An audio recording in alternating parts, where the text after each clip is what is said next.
Awak hendak memakai nang haram, nafsu amarah. Nanang ini nang mesti kita jihad. Ini nang utama jihad. Kada jihad nang beanggar senjataan itu kada. Bila kita kawa menjihad terhadap nafsu amarah kita ini, otomatis orang kafir itu akan lemah dengan sendirinya. Kita nih kawa jihad terhadap nafsu amarah kita, otomatis orang kafir itu lemah dengan sendirinya.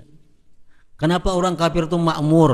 Kenapa orang kafir itu kaya raya? Karena kita ini kada mampu memerangi nafsu amarah kita.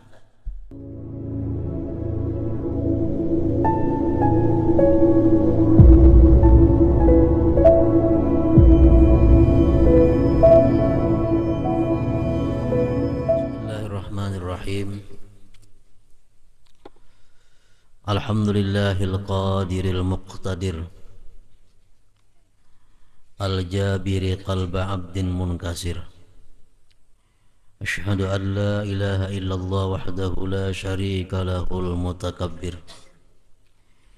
Wa asyhadu anna sayyidana Muhammadan abduhu wa rasuluhul mudzakkir.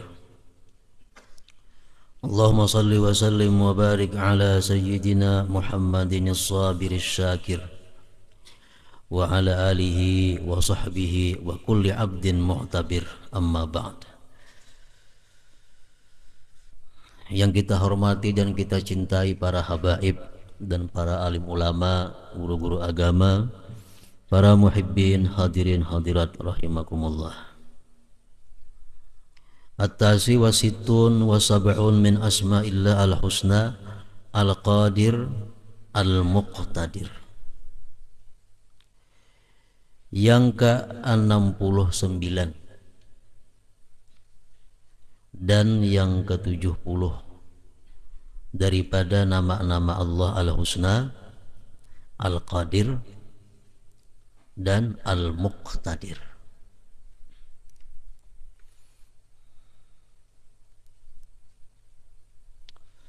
Secara ringkas, singkat, biasa diterjemahkan, Al-Qadir itu artinya yang maha kuasa. Al-Muqtadir artinya sama, yang maha kuasa juga, namun lebih bersangatan maha kuasa. Itu arti terjemah nang sekilas, nang singkat. Sedangkan maksudnya daripada Al-Qadir dan Al-Muqtadir tadi, walladzi yakhtari'u kulla mumkinin mawjud ikhtira'an yatafarradu bihi wa yastaghni fihi an muawanati ghairihi wa huwa alladzi in syaa fa'ala wa illam yasha' lam yaf'al. Itu artinya. Al-Qadir itu adalah Tuhan yang mencipta,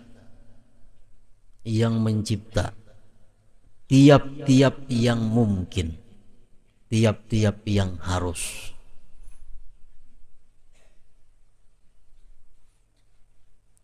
Hukum akal ada 3. Pertama, wajib. Kedua, mustahil. Ketiga, mungkin, harus. Arti wajib apa? Wajib menurut akal, sesuatu yang kada terupa pada akal oleh tiadanya.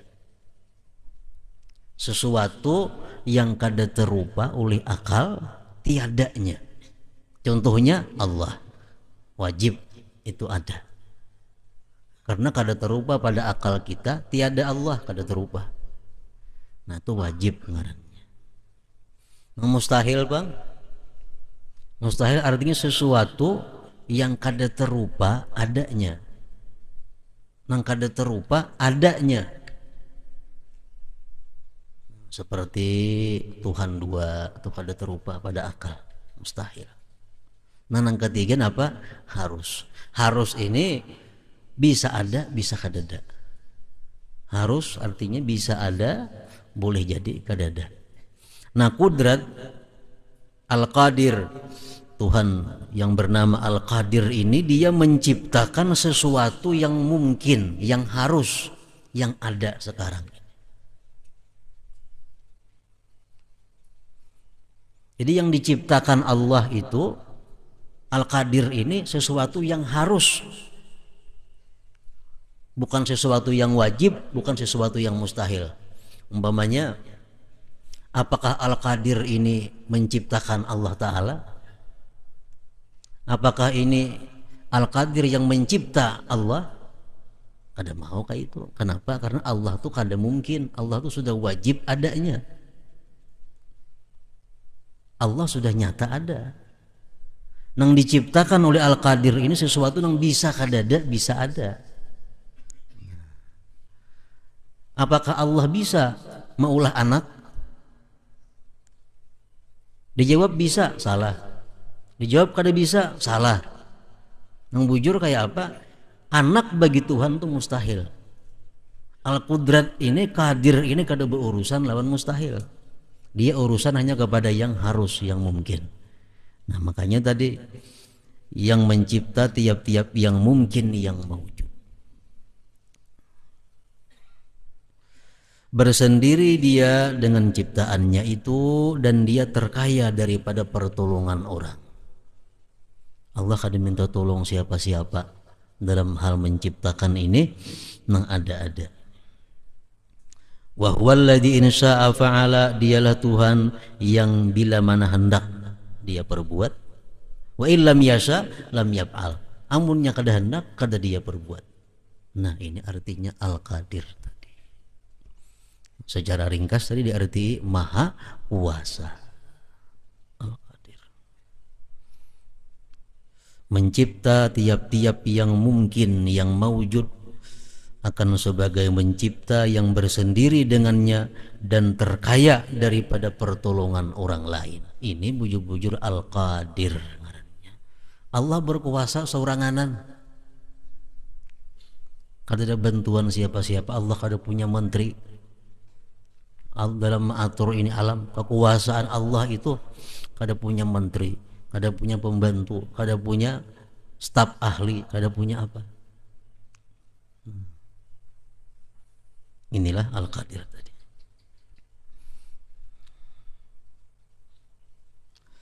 Qala Allah Ta'ala, firman Allah di dalam Al-Quran, Qul huwal qadiru ala ayyab'atha alaikum azab min fawqikum aw min tahti arjulikum aw yalbisakum syi'a wa yudhika ba'dakum ba'sa ba'd. Ini firman Allah yang menyebutkan Al-Qadir. Wal qadiru, Allah kuasa, Allah mampu, Allah kawa mengirim atas kalian itu azab dari atas. Allah kawa mengirim azab dari atas, seperti batu-batu diturunkan oleh Allah, macam pasukan Abraha yang hendak meruntuhkan Ka'bah. Allah kirim batu-batu dari atas. Aw min tahti arjulikum, dan Allah bisa juga mengirim itu azab dari bawah kamu, seperti Karun, nah diisapnya oleh bumi. Allah kuasa. Dan Allah juga kuasa menjadikan kamu itu berkelompok-kelompok, bermazhab-mazhab, berfirqah-firqah. Dan Allah bisa juga mengirimkan azab kepada kalian itu berupa perang saudara. Yudhika ba'dakum ba'sa ba'd. Jadi dalam ayat ini Allah mengatakan bahwa, Qul, katakan hai Rasulullah, hai Muhammad, bahwa Allah itu mampu mengirimkan kepada kamu azab, baik dari atas, baik azab dari bawah, atau azab ini berupa perselisihan antar kita, atau bisa juga azabnya berupa perang saudara. Nah begitu turun ayat ini kepada Rasulullah Sallallahu Alaihi Wasallam, ujar Nabi kita, da'autu rabbi ayyadfa'a an ummati arba'an. Begitu ayat ini turun, aku minta kepada Tuhan agar umatku dihindarkan daripada 4 bala itu, 4 azab, dari atas, dari bawah, berkutak-kutak, berkelompok-kelompok, atau perang saudara. Aku minta kepada Tuhan ya Nabi, umatku dilindungi daripada 4 macam itu. Farafa'a anhum usnatain wa aba ayyarfa'a asnatain. Ternyata Allah hanya mengabulkan 2, dan Allah kadang mengabulkan 2 berikutnya. 2 yang dikabulkan Allah yang mana? Allah kadang akan mengutus bala dari langit kepada umat Nabi Muhammad, dan Allah kadang akan mengutus bala dari bawah bumi kepada umat Nabi Muhammad. Itu diterima oleh Allah. 2 yang ditolak oleh Allah permintaan Nabi kita, yaitu apa? Berkutak-kutak, ini umat Islam, berkelompok-kelompok, dan perang saudara. Wal qadir, dialah yang maha kuasa.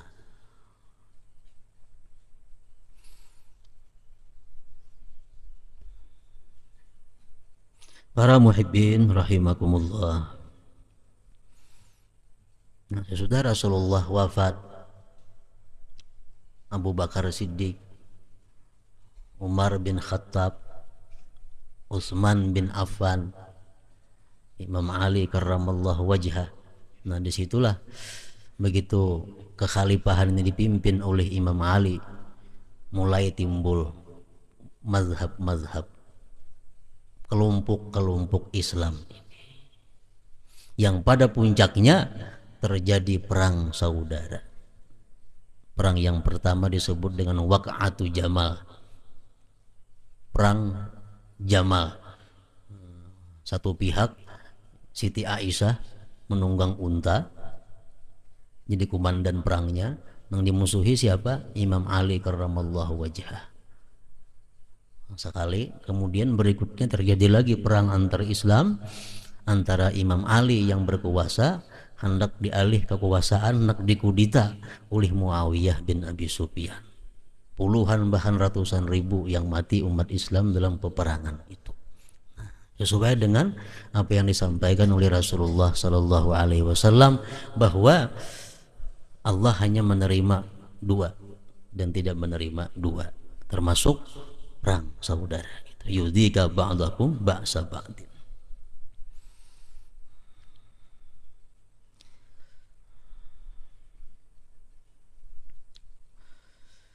Al-mu'min bismillahil qadiri wal muqtadir ay yaqdira kahra nafsihi al-ammarah bisu wa dhalika bi ayyujahida bir riyadat. Kita sudah tahu bahwa Allah itu maha kuasa. Allah bisa berbuat apa yang ia kehendaki. Siapa juga pun kada akan bisa menghalangi kehendak Allah. Siapa juga kada bisa. Sudah percaya itu, sudah beriman kayak itu kita. Nah, lalu keimanan kita bahwa Allah itu berkuasa, nah kita pun disuruh juga berkuasa. Kita disuruh berkuasa apa? Ayyaqdira qahra nafsihi, bahwa kita kuasa, kita mesti mampu mengalahkan nafsu al-ammarah bisu, yang selalu menyuruh kepada berbuat jahat. Nah, jadi kekuasaan kita ini tergantung kawa kadanya kita mengalahkan nafsu ammarah bisu. Bila kita mampu mengalahkan nafsu ammarah bisu ini, berarti kita sudah berkuasa. Kada dikuasai oleh nafsu, artinya kada diperbudak oleh nafsunya, kada dijajah oleh nafsunya, tapi bahkan kita nang menjajah, kita nang menguasai nafsu ammarah kita ini. Para muhibbin rahimakumullah, nafsu ada mutmainnah, nafsu yang tenang, nafsu yang selalu ingin menghadap Allah, itu mutmainnah. Itu kada perlu diurus, sudah baiknya. Ada nafsu lawamah. Nafsu lawamah ini menurut sebagian ulama nafsu yang mencela dirinya bila berbuat jahat. Kita nih berbuat jahat, kita celak diri kita itu nafsu lawamah. Baik nafsu ini nang diurus perlu ini, nang perlu kita kuasai nafsu amarah. Nafsu nang hendak selalu berbuat jahat. Nah ini nang kita disuruh menguasainya. Kalau kita bujur-bujur beriman kepada Al-Qadir wal Muqtadir, kita beriman, kita bisa menguasai nafsu amarah bisu ini. Nah, kayak apa caranya, jalannya menguasai nafsu amarah itu? Disebutkan oleh Imam Ghazali, wa dzalika bi ayyujahida birriyadat, itu mesti kita lawan, mesti kita perangi dengan latihan.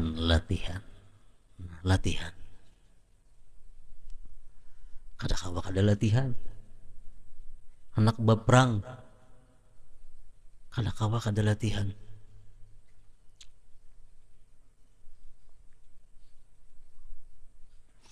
Qala Rasulullah sallallahu alaihi wasallam, al-mujahid man jahada nafsahu fi ta'atillah azza wa jal.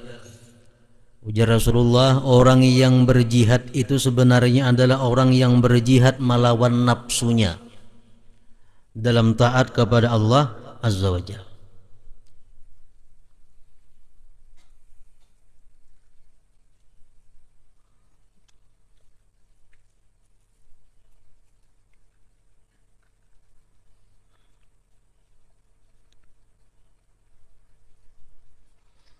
Tenang aran mujahid, orang yang berjuang.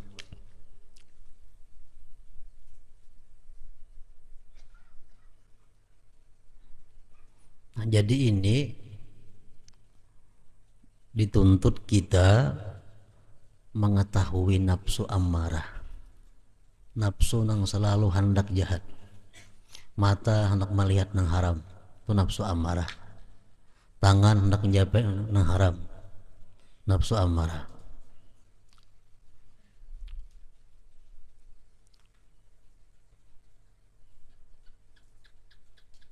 Batis hendak melangkah kepada nang haram, nafsu amarah. Awak hendak memakai nang haram, nafsu amarah. Nah nang ini nang mesti kita jihad. Ini nang utama jihad. Kada jihad nang beanggar senjataan itu kada. Bila kita kawa menjihad terhadap nafsu amarah kita ini, otomatis orang kafir itu akan lemah dengan sendirinya. Kita nih kawa jihad terhadap nafsu amarah kita, otomatis orang kafir itu lemah dengan sendirinya. Kenapa orang kafir itu makmur? Kenapa orang kafir itu kaya raya? Karena kita ini kada mampu memerangi nafsu amarah kita. Kita kada mau melawan nafsu amarah kita. Kita katuju nukar, katuju memakai, ampun hal orang kafir. Kenapa? Karena kita kada tahan menahan nafsu amarah. Jadi makanya Nabi al-mujahid itu menjahada nafsahu, menjahada nafsahu, kau memerangi nafsunya. Nah apa caranya melatih nafsu ini? Kita hendak mati itu dipanggil oleh Allah, ya ayyatuhan nafsul mutmainnah irji'i ila rabbiki radiyatan mardiyah padkhuli fi ibadi wadkhuli jannati. Kita hendak dipanggil Tuhan, ya ayyatuhan nafsul mutmainnah, hai nafsu yang tenang. Nah ini kita hendak kayak apa supaya nafsu kita ini jadi mutmainnah? Karena bawaan dalam parut kita ini punya nafsu amarah. Dalam parut kita keluar membawa nafsu amarah. Nafsu mutmainnah ini didapat melalui latihan, melalui sekolah. Bila orang kada sekolah, kada akan dapat nafsu mutmainnah. Nah, mendapatkan nafsu mutmainnah itu perlu riyadhat, latihan-latihan. Yang pertama latihannya kada banyak, 4 saja latihannya. Pertama, iklalut ta'am, mendikiti makan. Nah, mendikiti makan ini mengandung 2 arti. Pertama, makan itu kada banyak makannya dan kada banyak kehendak. Ada orang makan tuh ada banyak, sedikit saja, cuma iwaknya berpuluh macam. Makan segenggam aja tapi sate, ada ini, ada itu, macam-macam. Ini kada iqlalut ta'am, mendikiti makan. Yang pertama. Yang kedua, iqlalun niyam, mendikiti guring. Yang ketiga, iqlalul kalam, mendikiti pandir. Yang keempat, hamlul adza minal anam, kawa menyandang gangguan-gangguan manusia, kawa menyandang kada membalas. Nah, 4 tuh aja latihannya. Bila kita kawa ini berarti sudah punya nafsu mutmainnah. Para muhibbin rahimakumullah, iqlalut ta'am. Yang pertama sumber di sini. Sumber iqlalut ta'am, mensedikiti makan. Kenapa kita makan tuh disuruh sedikit? Disuruh sedikit. Rasulullah beberapa hadis menyampaikan makan tuh jangan banyak. Nah, ulama-ulama menyimpulkan dari berbagai hadis bahwa kalau kita makan itu kada banyak, apalagi orang-orang yang menuntut ilmu, orang-orang yang ahli ibadah, kalau kita makan tuh kada banyak, kita akan dapat hidayah, dapat pemberian dari Allah 10 perkara. Nah, 10 ini jangan diukur lawan akal, karena apa yang disampaikan Rasulullah tuh kadang-kadang akal kita kada bisa mencerna. Akal kita terbatas. Kenapa kita disuruh jangan sampai kanyang?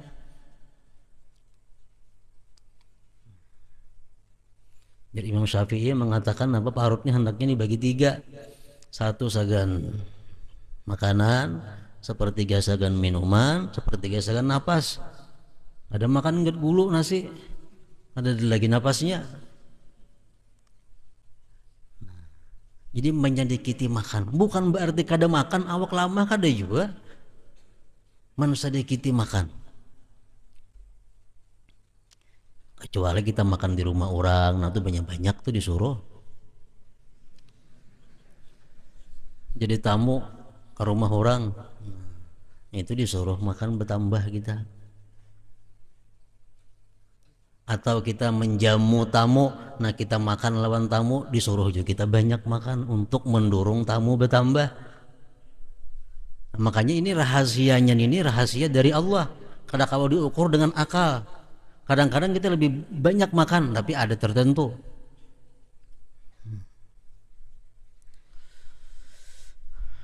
Pertama, kalau kita sedikit makan itu, ulama-ulama mengambil dari beberapa hadis Rasulullah.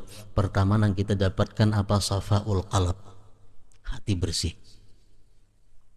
Apa hubungannya ya sedikit makan lawan hati bersih? Awal akal kita mencerna, orang tuh sedikit makan, hatinya bersih. Safa.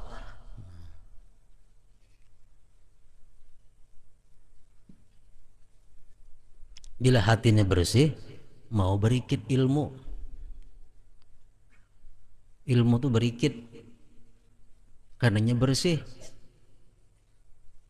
Barang tuh betagar kita cat, ada dibersihi tagarnya, hilang catnya. Nah, ini lapar itu, menghindari kanyang itu pertama menimbulkan hati bersih, safaul qalbi. Ini hadis Rasulullah mengatakan demikian. Bila hati kita ini bersih, nang apa nang kita dengar daripada agama, napa nang kita dengar daripada hadis, berikit di hati. Berikit. Makanya kalau kita pembebalan, kada pahapalan, kurangi makan. Napa hubungannya? Itu rahasia Allah. Rahasia Allah. Bagi penarang hati nomor 10 aja nih tuh, mau makan bertambah terus 10 drum penarang hati kada mampan. Makan ini dikurangi dulu supaya safaul qalbi. Makan kurangi pertama.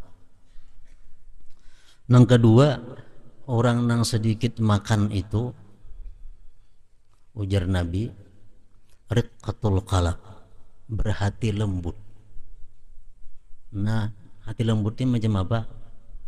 Keingatan dosa, keingatan azab Allah, mau tetangis. Itu orang hatinya lembut. Orang hati keras, jangankan dikisahkan neraka, digambarkan itu yang kada menangis. Digambarkan neraka itu kada menangis. Hatinya kasiyal qalb, keras hati. Nah, ini lembut hati. Mudah tersentuh mendengar ancaman Allah, siksa-siksa Allah, mudah tetangis. Ini mudah yang paling ganal. Kenapa ya hubungannya lawan sedikit makan? Ini rahasia Allah. Cuma inilah pengalaman-pengalaman yang sudah dipraktikkan oleh ulama-ulama sejak dahulu kala. Yang ketiga, zawalul batar, hilang kesombongan. Orang tuh sombong, suka angkuh. Kalau hendak menghilangi itu, banyaki puasa dan berbuka jangan terlalu kenyang, bersahur jangan terlalu kenyang, banyak laparnya. Kesombongan itu akan tergisir sendirinya, terhapus sendirinya. Zawalul batar. Yang keempat, kalau orang itu lapar, orang itu kada banyak makan, kasratu zikril maut, banyak inya mengingat kematian, banyak mengingat kematian. Ini semua di luar akal kita. Yang kelima, orang nang makan itu kada banyak, kasru syahawatil ma'asi, memecahkan syahwat maksiat. Mata ketujuh melihat nang haram, telinga ketujuh mendengar nang haram, kurangi makan, kurangi makan.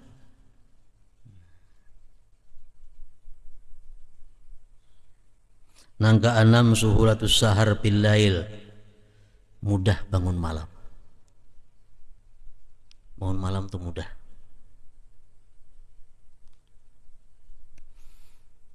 Yang ketujuh, taisirul ibadah, nyaman beribadah.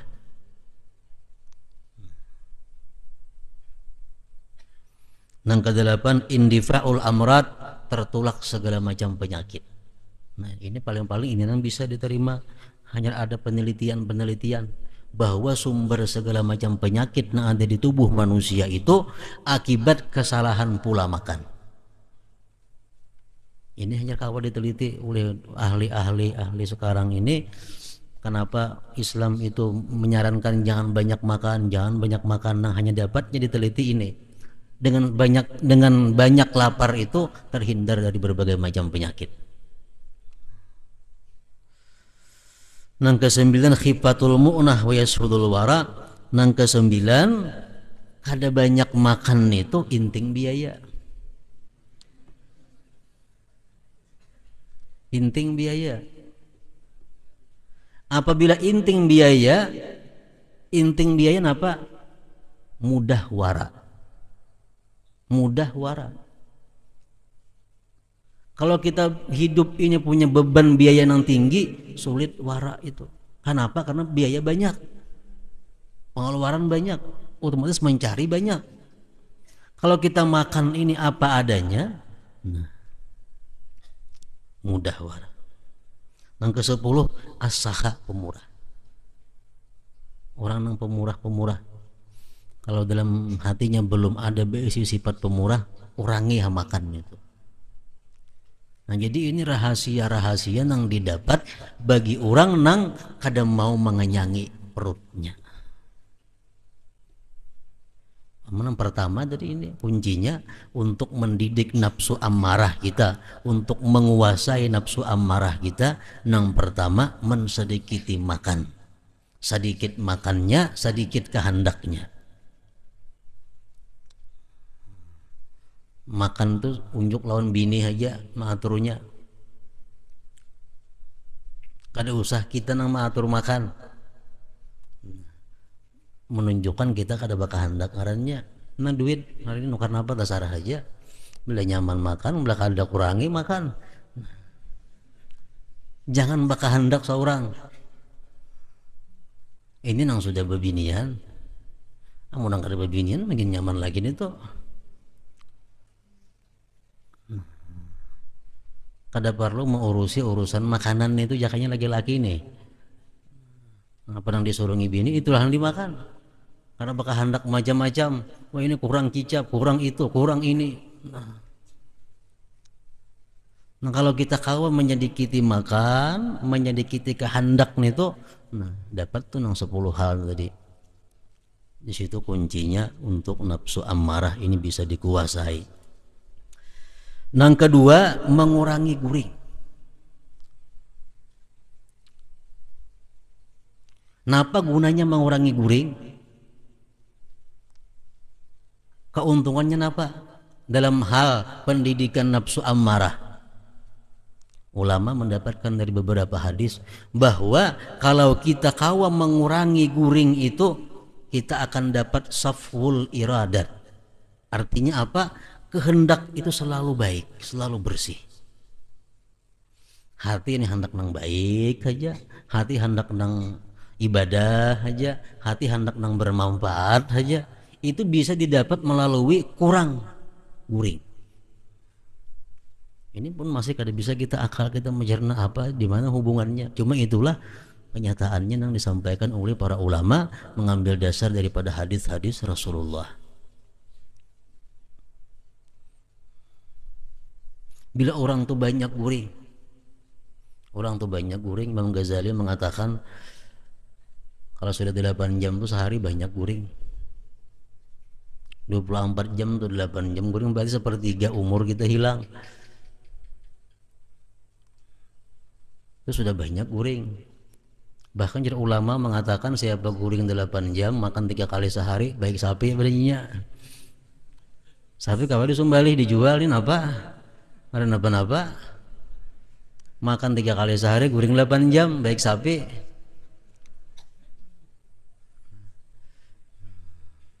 Kada kau mendidik nafsu amarah. Jadi kita makan mesti sedikit dan sedikit kehendak, guring mesti di bawah daripada itu. Daripada 8 jam sehari. Kita kau mengurangi guring, nah kehendak hati kita ini selalu mengarah kepada yang positif. Gimana hubungannya? Wallahu a'lam. Yang ketiga, taklilul kalam, mendikiti pandir. Ini sudah jelas. Makin sedikit kita pandir, makin sedikit dosa. Man kasura kalamu kasura khata'uhu. Banyak pandir, banyak salah. Aman kasura khata'uhu kasurat zunubuhu. Banyak salah, banyak dosa. Aman kasurat zunubuhu, bila banyak dosa, pannaru aula bihi, masuk neraka ini mati. Jadi mengurangi pandir.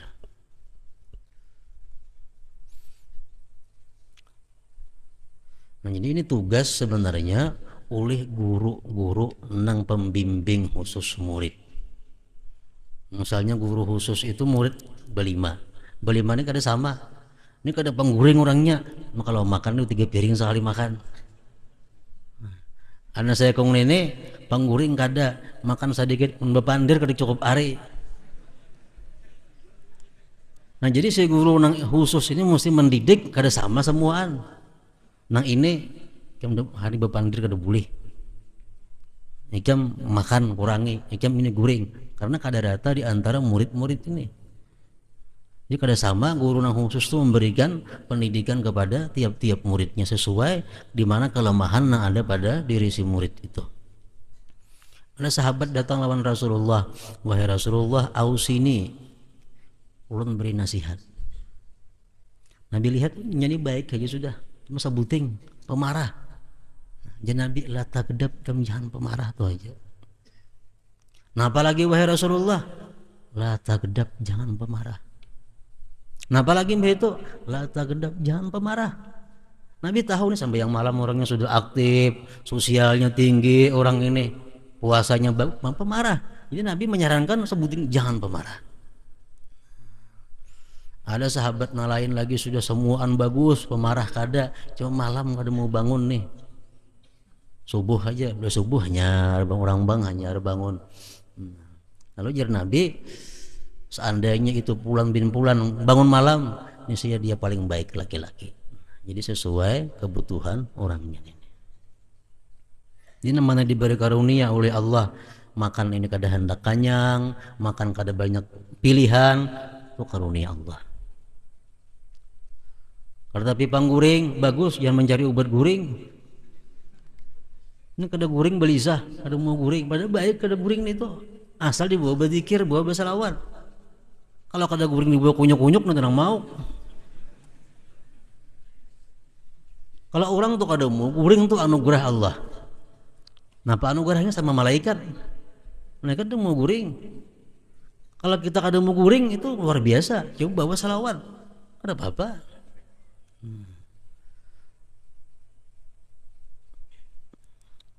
Yang keempat, hamlul adza min jami'il anam, itu menanggung, tahan menyandang gangguan-gangguan, suara-suara sumbang, fitnahan-fitnahan daripada manusia. Itu pasti dilalui. Kalau orang hendak menuju jalan Allah pasti melalui halangan ini. Ini yang paling berat. Menahan guring itu inting, menahan makan inting, menahan pandir makin nyaman bagian bakawan. Ya pada pandiri. Nang sulit ini menahan hati daripada fitnahan, gunjingan dan sebagainya. Kawa kadang-kadang balas. Padahal orang bungol, padahal orang gigilaan, padahal orang apa? Macam-macam. Inilah orang yang hendak menuju Allah Subhanahu wa taala. Nabi kita dikatakan sahir, tukang sihir. Nabi kita dipadahkan majnun, orang gila. Nabi kita dipadahkan dukun, adalah melawan Nabi kita. Nah kalau kita kawa macam itu, napa untungnya? Untungnya napa ini? Nah, wa min ihtimalil adza al-buluk ilal ghayat. Kalau kita mampu yang terakhir ini, kita akan sampai ke tujuan. Kita akan sampai ke tujuan kita. Ini yang perlu latihan khusus. Kita ada ilmu, kita ada guru, kita ada pedoman. Kita berjalanlah di pedoman tuh, jalan di pedoman. Guru kita ada, yang membimbing kita. Orang madahkan salah, orang madahkan luput, kan sudah diurusi. Kita ada pedoman, kita ada guru. Sesat biar orang sesat. Kenapa? Asal kita ada punya pedoman kitab yang kita pelajari, kita ada guru yang bisa menegur membimbing kita, jalan. Padahal orang gila, padahal orang apa, biar Nah kalau kita jangan menghiraukan kiri kanan ini, kita akan sampai kepada ghayat yang dituju, yang dicapai. Lain kita kalau ada pedoman, nah itu salah. Kita harus ada kitab yang kita pedoman kita, ada guru yang membimbing kita. Nah, wa min ihtimalil adza al-buluk ilal ghayat, dan daripada menyandang nang sakit-sakit ini sampai kepada tujuan. Paman lam yaqdir ala dzalik, siapa nang kada tahan demikian tadi, nang empat tadi kada kawa. Fala yuqarrib minhu. Parak itu barang. Parak itu kada kawa, misalnya berapa kada kawa, jangan kanyang barang. Kan lain lapar lawan kada kanyang. Kada kawa lapar jangan kanyang. Fala yuqarrib minhu. Parak lawan itu. Fa innan nasa arba'atun, karena manusia itu ada empat. Nah kita empat namanya empat ini. Pertama, manusia mustaghriqun qalbuhu bizikir fala yaltafitu ila dunya illa fi daruratil ma'ash fa huwa minas siddiqin. Manusia nang hatinya itu penuh dengan zikrullah. Hatinya itu artinya zikrullah. Hatinya zikrullah, dia kada menoleh kepada dunia ini kecuali yang kebutuhan hidupnya. Kecuali kebutuhan hidupnya. Nah ini siddiqin. Ini orang-orang yang siddiqin. Ini kada akan bisa dicapai kecuali melalui latihan berat tadi. Hatinya itu penuh dengan zikrullah, bukan tangannya, bukan bajunya, bukan pakaiannya, bukan, hatinya penuh dengan zikrullah. Artinya walaupun di toko tapi hatinya zikrullah, walaupun di kantor hatinya zikrullah, ini di kabun hatinya zikrullah. Jadi masalah itu. Ini hatinya penuh dengan zikrullah. Nah, yang kedua, seseorang istaghraqa qalbuhu bid dunya, hatinya ini penuh dengan dunia, hatinya ini hibak lawan dunia, sehingga andai kata dia pun sembahyang, andai kata dia berzikir, paling untungnya hati tetap dunia. Ini yang kedua, orang yang hatinya dipenuhi oleh dunia, bukan awaknya, hatinya dipenuhi dunia. Di masjid tetap hatinya pikirannya dunia, di pengajian tetap pikirannya dunia, sembahyang tetap pikirannya dunia, untungnya berzikir tapi hatinya tetap ke dunia. Nah, ada macam itu manusia, sembahyang berjamaah aja, mengaji rutin aja, tapi hati di toko kah anaknya, di kantor kah, ada tahu hatinya di mana. Nah, ini hatinya penuh dengan dunia. Nanang ini minal halikin, orang binasa sudah. Ini dikhawatirkan yang macam ini matinya apa? Su'ul khatimah.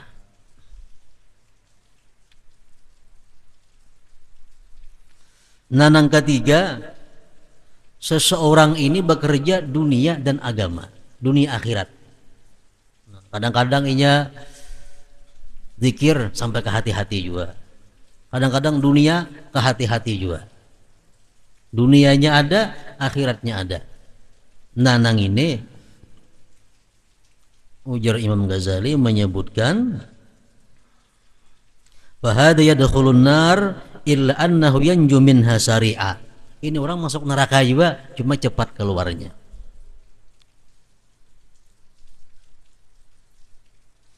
Seseorang yang hatinya sibuk dengan dunia dan agama, tetapi menang agamanya, agamanya menang, cuma ada juga dunianya dalam hatinya nih.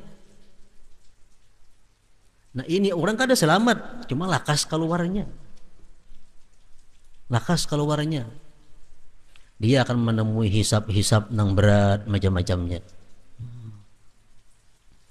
Nah, yang keempat, seseorang nang hatinya ada dunia, ada agama, tapi tak banyak dunianya pada agamanya. Nah, ini masuk neraka juga dan lambat hanya keluarnya. Antara nang empat itu, nang pertama nang paling baik melalui latihan. Jadi mana diri kita mau ukur kira-kira nang makan kah nang dikurangi, mana bepandir kah dikurangi, guring kah dikurangi, atau kada penahanan penyingkingan. Orang penyingkingan nih, bisa beda motor, hendak tegipak bungol ya, hanya hendak tegipak belum tegipak lagi, nah, bungol sudah keluar di muntung nih. Ini penyingkingan ngarannya, belum antakana lagi, hanya hendak sudah bungol keluar. Nah, orang nang macam ini nang perlu diobatin apa? Manahan sandangan tadi, manahan sandangan.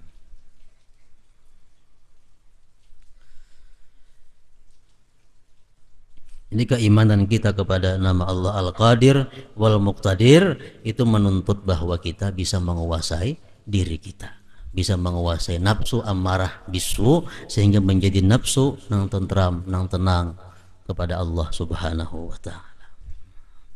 Yang ke-71 dan ke-72 Al-Muqaddim wal Muakhir. La hadratin Nabi sallallahu alaihi wa alihi wasallam. Al-Fatihah. Alhamdulillahi minasyaitonir rajim.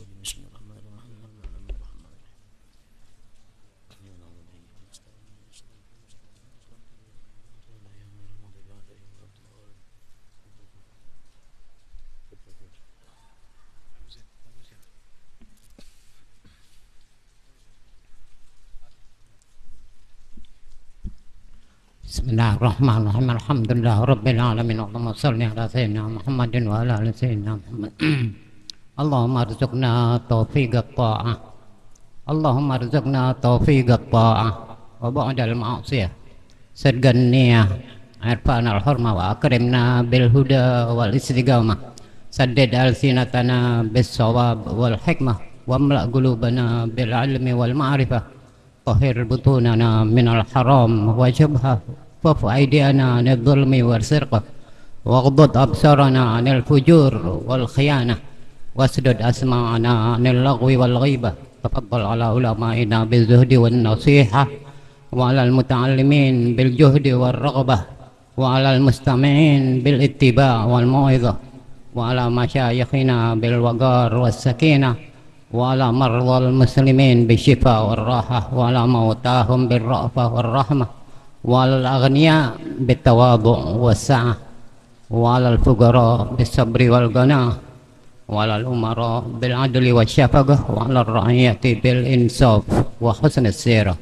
اللهم اكتب الستر والسلام والعصمة والعافية علينا وعلى من حضرنا وعلى من أجرى هذا الخير في هذه الليلة، واجعل دعانا أوله صلاحا ووسطه نجاحا وآخره فلاحا برحمتك يا أرحم الراحمين ويا أكرم الأكرمين. سبحان ربك رب العزة عما يصفون، سلام على المرسلين، الحمد لله رب العالمين.